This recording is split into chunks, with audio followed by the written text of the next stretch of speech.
Hi అండి, నమస్తే. Welcome back to this is by Vandana YouTube channel. నేను మీ వందన. ఈరోజు స్పెషల్ అయితే ఎండిన చేపల కర్రీ అండి. ఇది చాలా బాగుంటుంది. కొద్దిగా పులుపు టేస్ట్తో ఇలా ఫ్రై లాగా దగ్గరగా తినాలి అనుకున్న వాళ్ళకు ఈ కర్రీ మంచిగా ఉంటుందన్నమాట. వీటిని మేము మా వైపు చందమామలు అంటామండి. ఈ చందమామల చేపల్ని ఎండబెట్టిన తర్వాత వాటి పొట్ట భాగాన్ని, తల భాగాన్ని తీసేస్తుంటారు. నేనైతే ఓన్లీ పొట్ట భాగాన్ని మాత్రమే తీసేస్తున్నాను. ఇష్టం లేని వాళ్ళు తల వైపు కూడా తీసేయచ్చు. అలాగే వీటిని తోకలు కూడా కట్ చేసుకొని, రెక్కలు కూడా కట్ చేసి వీటిని పక్కన పెట్టేసుకోవాలి. ఇప్పుడు స్టవ్ ఆన్ చేసి ఒక కడాయి వేడి చేసుకోవాలండి. అందులో ముందుగా ఈ పొట్ట భాగం అంతా క్లీన్ చేసుకున్నాం కదా, ఈ రెక్కలు, పొట్ట, తోక అన్నీ తీసి క్లీన్ చేసుకున్న చందమామలు ఇవైతే ఒక చెటాకు అండి. ఈ చెటాకు చందమామల్ని నేనైతే డ్రై ఫ్రై చేసుకుంటున్నానండి. ఇలా డ్రై ఫ్రై చేసుకోవడం వల్ల వీటిలో ఉండే నీచు వాసన అన్నది పోతుందండి. అందుకని ఖచ్చితంగా చేపల్ని ముందుగా డ్రై ఫ్రై చేసుకోవాలి. డ్రై ఫ్రై చేసి తీసి పక్కన పెట్టేసి అదే కడాయిలోకి నేను వాటర్ని వేసుకున్నానండి, వాటర్ బాయిల్ చేయడానికి. ఇలా బాయిల్ చేయడం వల్ల కంప్లీట్గా నీచు వాసన అన్నది ఎండు చేపలకు లేకుండా ఉంటుంది. ఈ బాయిల్ చేసుకున్న వాటర్ని ముందుగా మనం ఫ్రై చేసి పెట్టుకున్న చేపల్లోకి వేసేసుకొని మళ్ళీ వాటర్ని ఒక 2 సార్లు రెగ్యులర్ వాటర్తో కడిగి చేపలు పక్కన పెట్టేసుకోవాలి. ఇప్పుడు అదే బాండిలోకి నేను ఒక 4 టేబుల్ స్పూన్ల ఆయిల్తో పాటుగా నేను పచ్చిమిరపకాయలు వేసి వేయించేసుకున్నానండి. తర్వాత 4 మీడియం సైజ్ ఉల్లిపాయల్ని చిన్న ముక్కలుగా కట్ చేసి ఇందులో అయితే యాడ్ చేసుకుంటున్నాను. ఈ కూరలోకి ఉల్లిపాయలు ఎక్కువగా ఉంటే భలే టేస్టీగా ఉంటాయి అన్నమాట. ఇప్పుడు ఈ ఉల్లిపాయలు, మిరపకాయలన్నింటినీ పచ్చిదనం పోయేంత వరకు మంచిగా వేయించేసుకోవాలండి. ఇవన్నీ లో ఫ్లేమ్లో పెట్టి వేయించుకుంటే ఒక 10-15 నిమిషాల లోపల ఇవన్నీ రంగు మారి మంచిగా వేగుతాయి అన్నమాట. ఇవన్నీ వేగేటప్పుడు నేను దీంట్లో కొద్దిగా మెంతి ఆకు వేసుకుంటున్నానండి. మంచి టేస్ట్ వస్తుంది. ఇది ఫ్రెష్గా ఇంట్లోనే నేను ఒక తొట్టిలో పెట్టి పెంచేసుకుంటున్నాను. మెంతి చాలా ఈజీ పెంచడం కూడా. ఆ మెంతాకుని ఇలా ఫ్రెష్గా కట్ చేసి వేసేసుకున్న తర్వాత చూసారా 10 నిమిషాల లోపల ఇలా మంచిగా వేగింది. ఇప్పుడు దీంట్లోకి నేను అల్లం వెల్లుల్లి పేస్ట్ని అలాగే పసుపుని కూడా వేసుకొని పచ్చిదనం పోయేంత వరకు మంచిగా వేయించేసుకోవాలండి.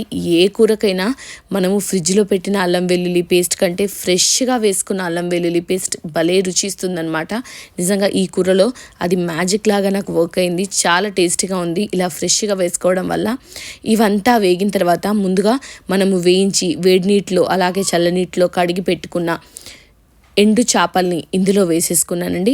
ఈ చందమామ ఎండు చేపల్ని వేసి ఒక్క 5 నిమిషాలు మీడియం ఫ్లేమ్లో పెట్టి మంచిగా వేయించేసుకోవాలండి. ఇలా వేయించడం వల్ల టేస్ట్ చాలా బాగుంటాయి ఉల్లిపాయలతో పాటుగా వేగడం వల్ల. అలాగే ఒక్క 5 నిమిషాల తర్వాత మూత తీసి దీంట్లోకి నేను మీడియం సైజులో ఉన్న ఒక టమాటోని వేసుకుంటున్నానండి. పులుపు టేస్ట్ తగలడానికి ఒక్కటి మాత్రమే వేసుకోవాలి. అలా పులుపు టేస్ట్ తగిలినట్టుగా ఉంటుంది. చాలా బాగుంటుందన్నమాట ఇలా లైట్గా పులుపు తగిలితే. ఇప్పుడు దానికి సరిపడా ఉప్పుని, కారాన్ని, జీలకర్ర పొడిని వేసేసుకోవాలండి. మనం తీసుకున్న క్వాంటిటీకి అడ్జస్టబుల్గా ఉప్పు కారాలు అడ్జస్ట్ చేసుకోవాలండి. నేను తీసుకున్న ఒక చెటాకు ఎండు చేపలకి 3/4 టేబుల్ స్పూన్ ఉప్పు అలాగే 1 టేబుల్ స్పూన్ వరకు కారాన్ని అయితే నేను వేసుకున్నాను. అలాగే కొద్దిగా గరం మసాలాని కూడా నేను ఇక్కడ వేసుకుంటున్నాను. మంచి స్పైసీగా ఉంటుంది, అలాగే టేస్ట్ కూడా చాలా బాగుంటుందన్నమాట. ఇలా ఒకదాని తర్వాత ఒకటి వేసేసుకొని ఫైనల్గా ధనియాల పొడి కూడా వేసి నేను మూత పెట్టి లో ఫ్లేమ్లో ఒక 5 నిమిషాలు ఉంచేసుకున్నానండి. అప్పుడు టమాటాలు సాఫ్ట్గా మగ్గి భలే ఉంటుందన్నమాట. ఈ టమాటో అంతా ఇలా మనం స్పూన్తో ప్రెస్ చేస్తే సాఫ్ట్గా అయిపోవాలి. అప్పుడు పర్ఫెక్ట్గా అయింది అనమాట. ఇలా ఫైనల్గా మీద ఆయిల్ అయితే తేరుతుంది. అప్పుడు మనకు కర్రీ అయినట్టు.